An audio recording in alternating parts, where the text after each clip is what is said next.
Hi everyone, welcome back to the channel. I hope you're all well. So we've managed to do most of the chipping for this part of the year in the summer. We'll be doing another chipping session later on in the year. Now I've just got the machine here where we can finally start working on it. Here's Clover, who I'm sure you haven't seen on the channel in a while. Hello Clove. And here it is. So now I've managed to finally get this piece of equipment off. We've got the crane on the front, which is a second-hand crane, and the chipper's a relatively new chipper. It's only done about 100 hours of work. And on the crane, unfortunately, somebody has fabricated this crane to go on the back of the chipper. And it's nice to finally have it in the shed. Someone's fabricated a bit of box section and a few metal plates in the inside of the crane here where it holds the wood chipper.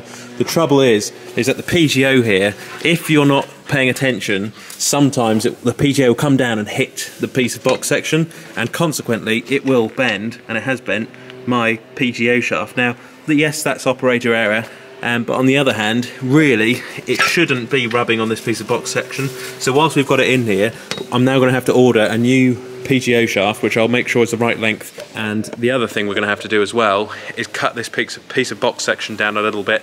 And of course we've got to be careful because we don't want to weaken the crane frame, which is for its strength. So it's quite a difficult one really, and we're going to have to be quite clever about how we cut this down to size to make sure that the PGO sort of is able to come through the crane, if that makes sense, without damaging it. And I'm now able to put all of the electric cables to one side at the back. I've just started zip tying them all up.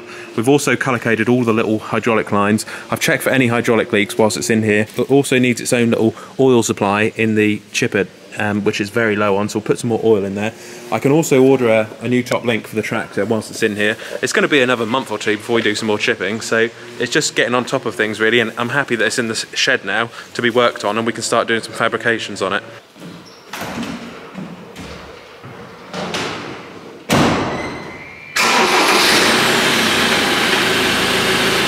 Alright, so the next big job now is going to be silage. We always put our bales just in this section here of this stack yard. Over the next week I'll drag all of this out and level it out with the Manitou and the bucket, and then later on in the next few weeks we'll cut a few fields around the farm here and start bringing some haylage back into this part of the yard. Looking at the weather at the moment, it's a bit intermittent with rain, so we might end up making haylage, and we do find that with the horses and like the livery yard, people do generally prefer haylage at the moment over hay because it can be quite dusty, and like Kieran said in the McHale video, you do seem to retain a lot of the nutrition, certainly when grass is a little bit wetter, and for horses that's quite a good thing, I think. So we'll try and make haylage this year if we can, and I have got the wrapper in the shed.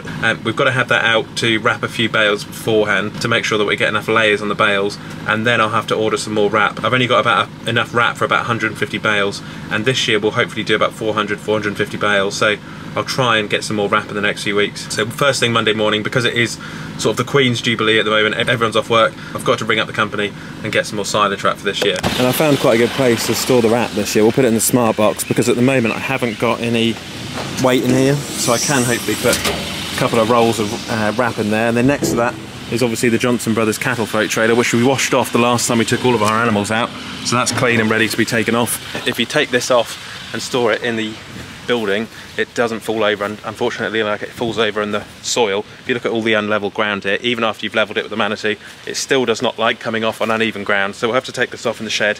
And it is a lovely day on the farm here, so we'll go and have a look around the barley and just see how that's coming along. A lot of people are saying that at the moment the yield's going to be down with straw, but with the recent rain we've had in the last few weeks, I think we should get a good straw crop on this farm.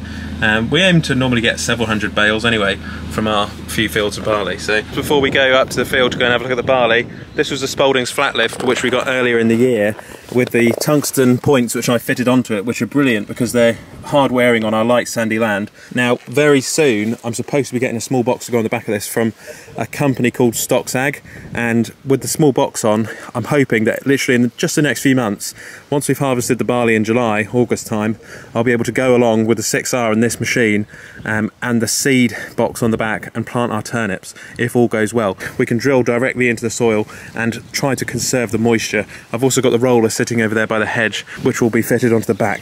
So this is another project which I've got to do this upcoming week. Start to get the Stocks Ag seeder fitted onto the back of this. So, oh yeah, and just on the way out, this is the flat roller we've been using with the equine side of the farm. So this is what we use for the arena and sort of the gallops. It rolls all the fibre and levels everything out. Now this has been a great roller, The only trouble is it's not heavy enough because you can't fill it with water, and the other problem we're having with it is that it makes a lot of noise on the concrete when people are around with their horses. So I've just been in touch with Fleming Agri, and we're buying a hydraulic lifting flat lift roller. I'll put it on the screen now. Now I was going to pull this with the 135. It's also going to weigh quite a lot, this new ballasted one. So we might, with the restoration project on the new 4-cylinder John Deere, put the 4-cylinder 6410 or 6310 on the flat lift roller. Alright, so here's the barley. This is, I don't know if you remember, I was rolling this not that long ago, and it's crazy how every year it just comes around so quick. It's all headed up, it's glistening in the wind, and we'll go and have a look at it now. It does look a little bit short, although having said that, I still think there's going to be several bales to come off this field and the rest of the field, so it's not looking too bad. So the most important thing really is the quality of the head, because that's what we're going to be selling to make malting barley, which we sold last year on a Diageo contract, and it ended up going to make Guinness. It did go for quite a good price last year, so if we can maintain the quality, this is spring barley, so it's not a winter crop, so it will be a little bit thinner, a little bit lighter of course than the winter crop, but you can see obviously it's started to go to head there. Thankfully we've got some rain coming on Sunday. We've also got enough sunlight at the moment. It has been going quite cold this year. We sort of had a really cold spring, but it has warmed up a lot. And so we're having sort of 20 Celsius days now, which is going to be brilliant for getting some sunlight onto this crop and improving the quality of the barley, which will mean that hopefully we'll be able to sell it for anywhere from 300 to 320 pound a tonne this year. And I always love this time of the year when the barley glistens in the wind. I don't know if you can pick it up on camera. Always love to see that. So we've got the margins on the outside of this field, which we'll have to mow pretty soon. This is the potato field. Now, earlier on, the last time we saw this, several months ago, it was only just planted, and now these potatoes have all come out of the ground. They're leafed up, and before long, the actual crop, the plant, will start to bulb up. And these potatoes are going, I believe, to either McDonald's or the Co-op this year.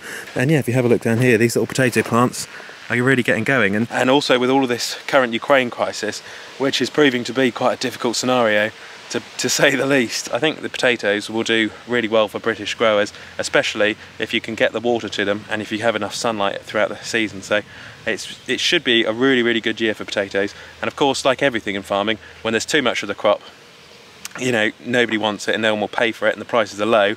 But when there's a demand for it, when there's a shortage, the price will go up.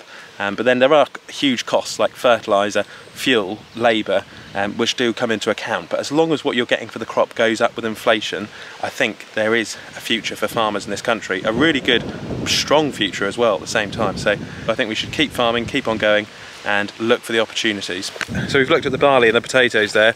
This is the sugar beet which we've grown. I've now taken out some of the petri dishes which I put in for the skylarks, which are eating the leaves for the moisture. This crop has really gotten off to a good start. We've had plenty of rain, again sunlight.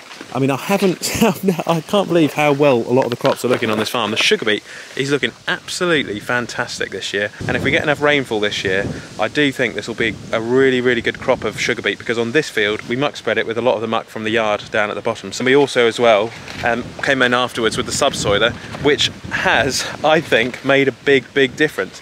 I can see the visual changes from the reduced compaction, because we've never used a subsoiler on this field for years, and now that we've done it, I can see the difference in the crop. It's like day and night difference. So that Spalding subsoiler, which is sitting in the yard, it only costs the farm about £2,000, which I know is a lot of money, but compared to a lot of equipment now, it's quite cheap. I think for the increased yield this year we're going to see, I think that subsoiler has been one absolutely fantastic purchase of this year.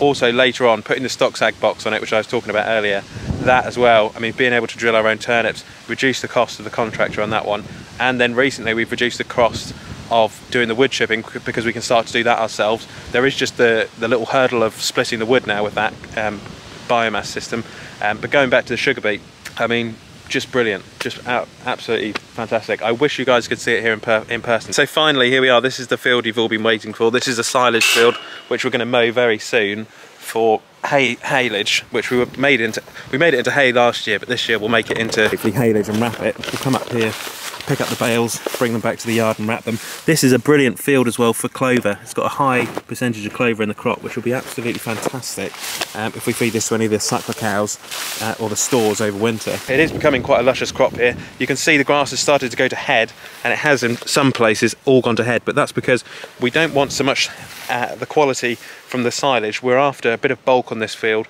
because with our suckler cows, when they're in calf, we don't want them getting too fat. We don't want too much goodness and protein going into them, because sometimes, you know, if you get these massive great calves, they can be really difficult to get out. This is quite a fine line. A lot of things in farming I'm finding as I'm growing up, 25 now, things are very, very fine, you know, and you have to get everything just right.